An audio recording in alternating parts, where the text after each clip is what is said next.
السلام علیکم۔ سانحہ مری میں راولپنڈی کا پورا گھرانہ ہی موت کی وادی میں چلا گیا۔ قیامت خیز مناظر، ایک گھر کے 6 افراد موت کے منہ میں چلے گئے۔ علاقے میں کوہرام مچ گیا، پورا شہر سوگوار۔ نماز جنازہ میں رقت آمیز مناظر۔ کیا آپ حالات حاضرہ سے آگاہی حاصل کرنا چاہتے ہیں؟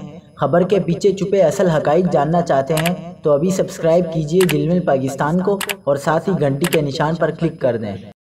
آپ کو بتاتے چلیں کہ راولپنڈی کا ایک بدقسمت گھرانہ بھی سانحہ مری میں ختم ہو گیا۔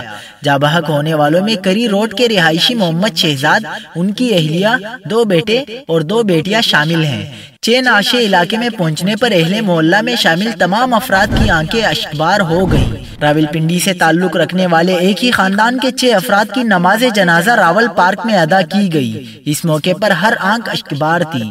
یاد رہے کہ مری میں گزشتہ روز برف کا طوفان آیا تھا جس میں ہزاروں گاڑیاں پھنس گئی تھی۔ برف باری کے باعث مختلف گاڑیوں میں 23 افراد دم گھٹ کر جاں بحق ہو گئے، جبکہ پاک فوج کے دستے امدادی کارروائیوں میں مصروف ہیں۔